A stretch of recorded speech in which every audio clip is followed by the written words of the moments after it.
History of MMM, how it all began. Starting up of MMM, in 1989, Moscow Executive Committee in Leninsky District registered MMM as a cooperative society. It is in Russia. A few words about the leader. The MMM Cooperative Society was founded by Sergei Mavrodi and was one of the leading computer equipment distributors in Russia. Sergei Mavrodi, having a degree in maths, worked as a programmer and took part in the development of the first operating systems. A few words about his decision to make his own company is the fact that having worked as a simple worker from 8 to 5, he understood that freedom is the most important for him, because that work of 8 to 5 is literally a slavery. At any point, at any time, the company can throw you out and you'll be left without nothing, although you could have worked in that company for years and years. So he realized it. This is why he decided to create his own child, and he knew whatever his efforts will be, it will come back to him in form of dividends and income. Free of charge travel campaign. In 1992, the brand became universally recognizable after Mavrodi offered several times to all the residents of Moscow a day of free of charge travel in metro, Moscow subway. Pretty smart. Birthday of MMM. On October 20, 1992, the joint stock company MMM was registered. In fact, it is a birthday of MMM in the traditional form in which people got used to consider it. The shares of MMM on sale. February 1st, 1994, the shares of MMM went on sale, and people immediately began to buy them.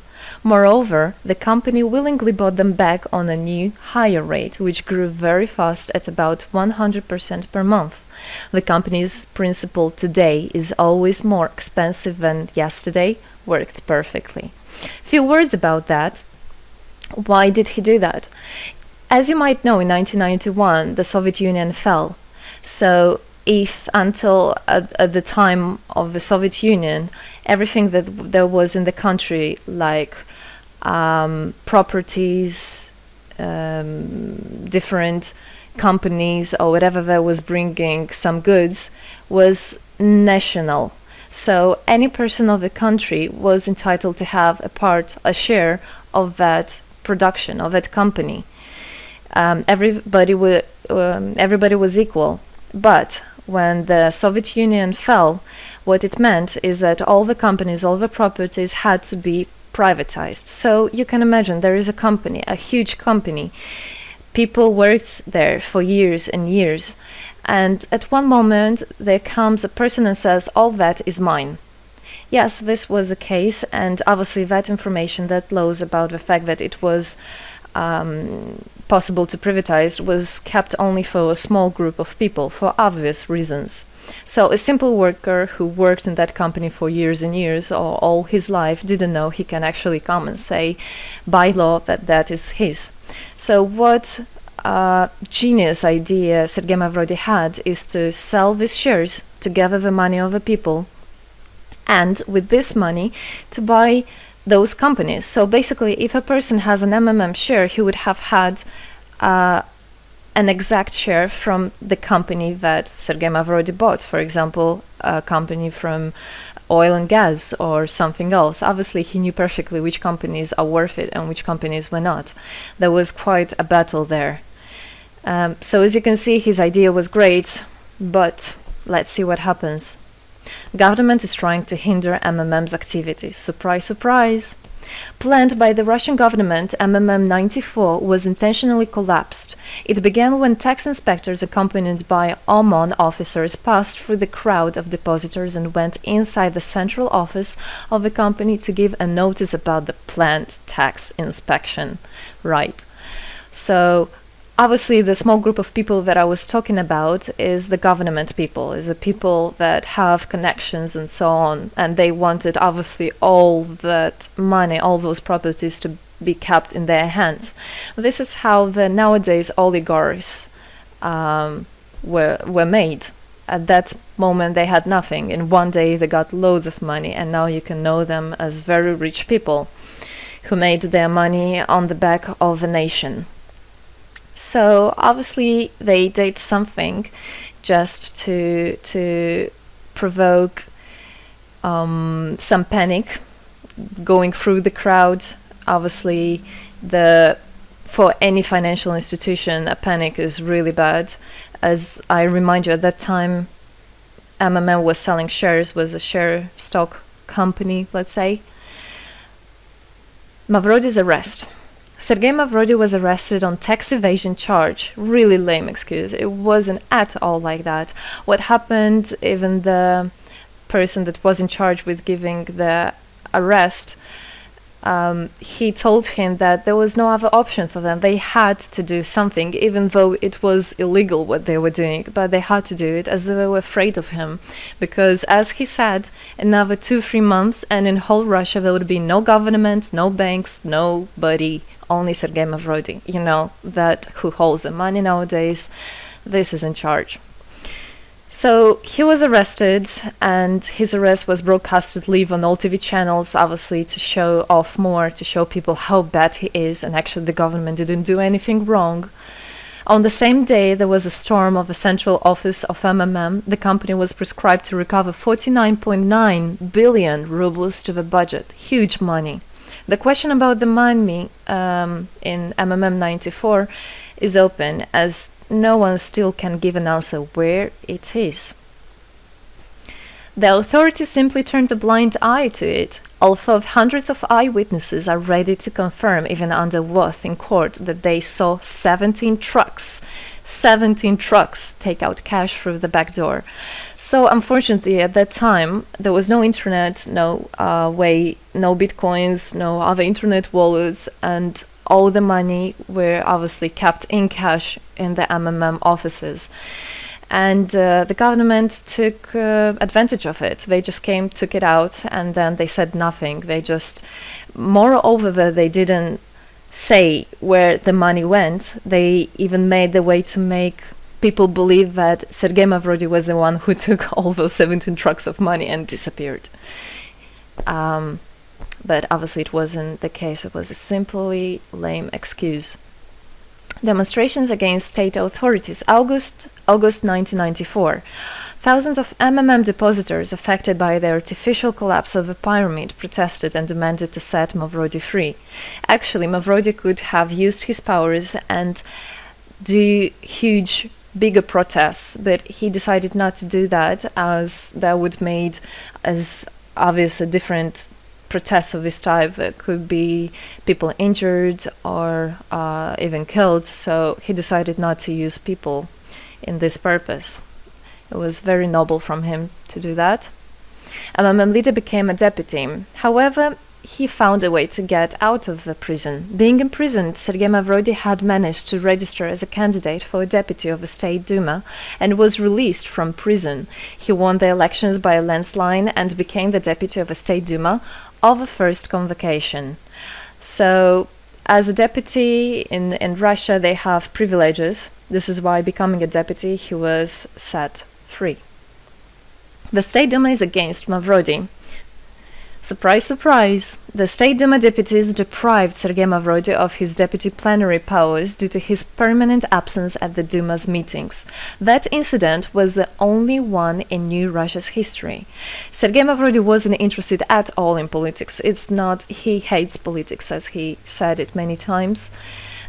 So he became a deputy only for the reason to get out of a prison. That's it. He wasn't interested to go to their meetings, as he himself considered as well the people there as being quite silly and not worthy to spend time with. But this was another lame excuse for them to deprive him by saying that he is absent. A candidate for presidency. The Central Election Commission registered the authorized representatives of the initiative group that had nominated Mavrody as a candidate for the president of Russia, but subsequently rejected a significant part of the signatures in the support of a candidate, and his registration was renounced.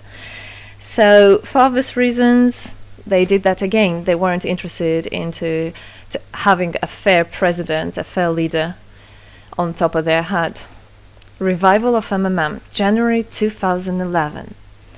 Sergei Mavrody renounced launching a new launching a new project of MMM 2011. Together we change the world. Previously, there were simply no analogues of similar systems in the world. The film about MMM, the launch of the project fell in the same time interval with the release of Russian film about MMM Pyramid, the plot of which is based on the eponymous book in which the history of MMM is disclosed by Sergei Mavrodi. So he wrote a book, and there is a movie which I highly recommend you to watch. You can find it online on YouTube. MMM is building a new, fair financial order. June 2012, the activity of MMM made a lot of banks collapse and a huge outflow of funds from deposit accounts happened. The system numbered more than 35 million members at the time. For obvious reasons, the fight against the system started. It suffered the same fate as MMM 94, eventually collapsed. So what happened? A lot of banks, as I already said, had a huge outflow, and another minus of the system of that time was that it wasn't really quite a community, because the money was still kept by the managers in MMM. So it wasn't the same idea as it is now, comparing it now, where people exchange money between themselves. You don't need to put it in a central account. At that time, there were central accounts, and it was again used by the banks. They simply blocked those accounts that they identified as being of MMM and took all the money away, and that's it. There were no other discussion about that. Again, huge loss of money. People lost a lot of money. Sergei Mavrodi didn't get all of them. It was again the banks that took the advantage of it. MMM 2012 is just the beginning. I'll be back. Sergei Mavrodi announced the launch of a completely new MMM, World Mutual Aid Fund, MMM community. It speeded up since the first day, showing crazy dynamics on new members' registration.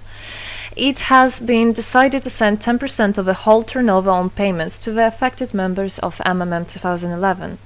So again, another genius idea. In order not to make central accounts, in order not to gather the money somewhere, now the money are spread directly between participant itself. You can just check in your account online whom you should transfer the money to. So MMM now is connecting all the people between themselves and exchange, so that they can exchange the money and get benefits of it. It's amazing and it's crazy, but it is true. MMM is growing.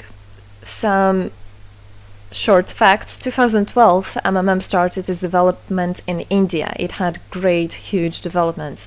2012-2013, following India, MMM Bangladesh was launched as well. 2013, MMM Indonesia was launched. 2014, MMM Hong Kong. And it's not the end. MMM Global, 2014. MMM Global started up in the spring 2014.